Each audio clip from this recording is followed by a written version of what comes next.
Everyone, BPSC current affairs target करना है हम लोग को बीपीएससी 68 पीटी। तो करंट अफेयर्स की इसी तरह से हम लोग क्वेश्चंस आपके सामने रेगुलर लाते रहेंगे। सबसे पहला क्वेश्चन है कि वेलुग्राम, जिसको वेलबड़ भी कहते हैं, महात्मा बुद्ध से जुड़ा वहां का एक पीपल का पेड़ था, वो जल के भस्म हो गया, मतलब जल गया पूरा। ये जो बेलवड़ है वो किस जिले में है? मुजफ्फरपुर, मोतिहारी, भागलपुर, रोहतास। एक और बात, इससे रिलेटेड जो पीपीटी है वो टेलीग्राम ग्रुप में डाल दिया गया है, आप वहां से डाउनलोड कर सकते हैं। तो मुजफ्फरपुर, मोतिहारी, भागलपुर, रोहतास, इसका आंसर ए होगा। आंसर के साथ वहां डाल दिया गया है, ए होगा मुजफ्फरपुर। डिटेल डिस्कशन हम लोग यहां कर लेंगे। मुजफ्फरपुर में भी कहां तो गोरौल, याद रखिएगा, कहां तो गोरौल। गोरौल में महात्मा बुद्ध से रिलेटेड था। ये एक्चुअली पेड़ जो था उसमें वो एक बार टूट गया था, तो टूटने के कारण महात्मा बुद्ध जैसा एक स्ट्रक्चर उसमें से निकल के दिख रहा था। उनकी जो आयु संस्कार वाली आकृति है ना, उस तरह का वो दिख रहा था। कहा जाता है कि ये वही जगह है जहां महात्मा बुद्ध ने अंतिम अपना जो वर्षा ऋतु था वो बिताया था, ऐसा कहा जाता है। उस समय इसको वेलुग्राम कहा जाता था, जो आज का बेलवड़ हो गया है।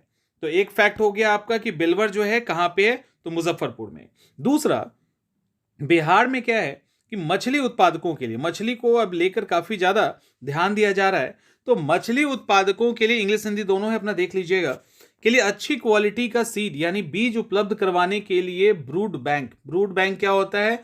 मछली प्रजनक बैंक होता है, उसको कहते हैं। तो वो कहां बनाया जाएगा? पहला ऑप्शन सीतामढ़ी, दूसरा भोजपुर, तीसरा पटना, चौथा है मधुबनी, पांचवा तो सबको पता ही है क्या होता है। आंसर क्या होगा? तो इसका आंसर है ई। ठीक है, इसका आंसर है ई। अब सवाल है ई आंसर है, तो फिर ए बी सी डी में कौन कौन होगा?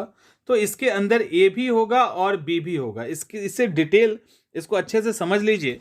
जो मछली उत्पादक है ना, बिहार जो है मछली के अंदर अच्छा खासा प्रोडक्शन करता है और अब लगभग आत्मनिर्भर हो चुका है, और अच्छी क्वालिटी के बीज को लेकर यहाँ पे अभी कमी है। तो सीतामढ़ी का एक जगह है बखरी, वहां पर, और भोजपुर के कारी साथ में, जो जगह, भोजपुर का कारी साथ और सीतामढ़ी का कौन सा? बखरी, इन दो जगह में ब्रूड बैंक बनाया जाएगा, यानी प्रजनन मछली बैंक बनाया जाएगा। और दोनों के लिए कितने रुपए दिए गए हैं? याद कर लो, 5-5 करोड़ रुपए दिए गए हैं। ठीक है, तो इस तरह से अब वहां पे क्या होगा, जो ब्रूड बैंक बनाया जाएगा, लगभग सीतामढ़ी के अंदर 30 एकड़ के अंदर बनाया जा रहा है। हेचरी भी होगा, तालाब भी होगा और आरसीसी टैंक, ये सारी चीजें होंगी। 2024 से काम करने लगेगा। कौन? सीतामढ़ी वाला, बखरी वाला 2024 से काम करने लगेगा। भोजपुर का जो कारी साथ वाला है वो 2025 से काम करेगा, एक साल के बाद।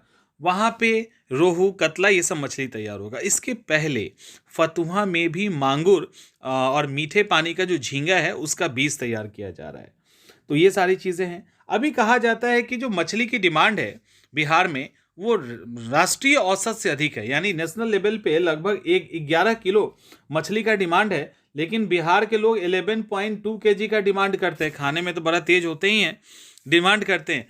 और हमारे यहाँ अभी मतलब डिमांड जो है बिहार का वो 11.2 केजी है। ठीक है, डिमांड, ठीक है। और प्रति व्यक्ति खपत जो है वो 19.60 है। तो ये इंपॉर्टेंट फैक्ट है, ये इंपॉर्टेंट फैक्ट है। ठीक है, इतना काफी है।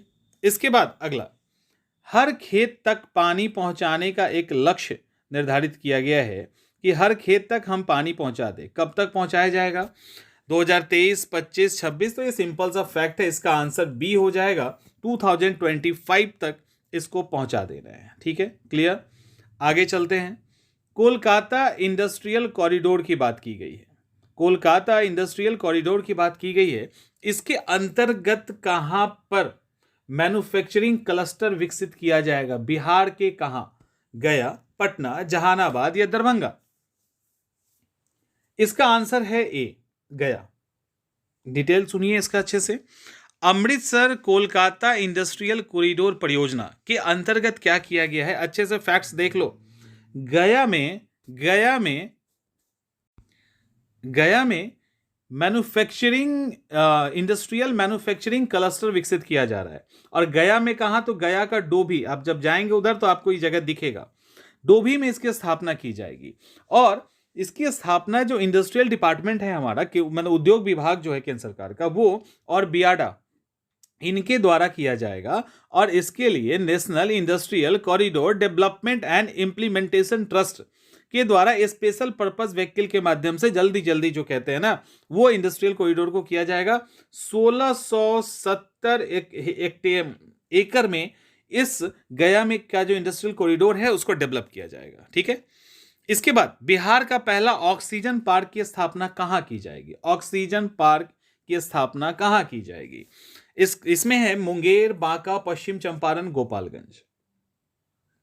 आंसर दिमाग में रखिएगा, डी होगा गोपालगंज। ऑक्सीजन पार्क, इसके साथ फैक्ट है दो तीन है क्या कि गोपालगंज के थावे में, थावे एक फेमस मंदिर है जो दुर्गा जी के मंदिर के लिए जाना जाता है। यहां पर वहां जब जाएंगे अभी कभी थावे आप लोग जाओगे तो देखोगे वहां जंगल वाला इलाका है, राजा मनन सिंह का वहां पे महल है अभी भी, और एक जंगल वाला इलाका है। तो 12.63 हेक्टेयर में ये जंगल यानी औद्योगिक ऑक्सीजन पार्क लगाया जाएगा। और तमिलनाडु के सलेम के पेरियार विश्वविद्यालय के तर्ज पर यह ऑक्सीजन पार्क बनाया जाएगा। यहाँ बांस का पौधा लगाया जाएगा और इसकी प्रजाति है, ऐसा नहीं है कि कोई भी बांस, भीमा बांस करके एक बांस का क्या वैरायटी है वो यहाँ लगाया जाएगा। इसकी खासियत यह है कि 100 साल से अधिक समय तक ये जिंदा रहता है और सब पेड़ों की तुलना में 35% अधिक ऑक्सीजन जनरेट करता है। तो इस तरह से ऑक्सीजन पार्क बनाया जाएगा। तमिलनाडु के सलेम के पेरियार यूनिवर्सिटी के तर्ज पे भीमा प्रजाति का ये की बांस होगी और 12.63 हेक्टेयर में थावे के गोपालगंज के थावे में बनाया जाएगा। इसके बाद बिहार स्टार्टअप पॉलिसी 2022 की बात की गई है।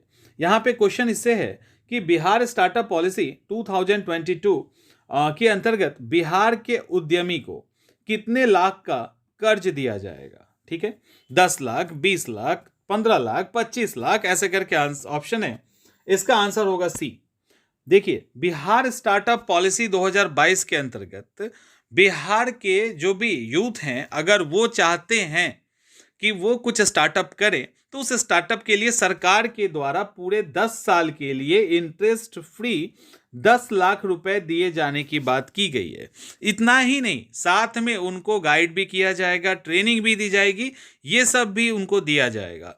तो कोई भी अगर वहां पे इस प्रोग्राम के तहत हिस्सा लेना चाहते हैं तो यही 10 लाख तो दिया ही जाएगा, इसमें 3 लाख तक उनको ग्रांट है, सब्सिडी है, 3 लाख तक उनको सब्सिडी दिया जाएगा। और एक और बात है यहाँ पे, वो ये है कि एंजल निवेशक किसको कहते हैं सोच लीजिएगा।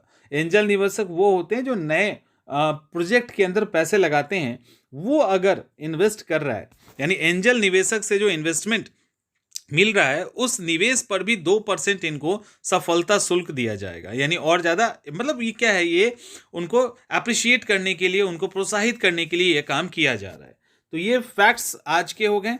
इसके अंदर हम लोगों ने लगभग वो 6 क्वेश्चंस कवर किए। सारे इंपॉर्टेंट क्वेश्चन कोशिश करवाया जाएगा विदिन 20 डेज, आपको हम करवा दें। साथ में बिहार स्पेशल भी हम लोग लेके आ रहे हैं।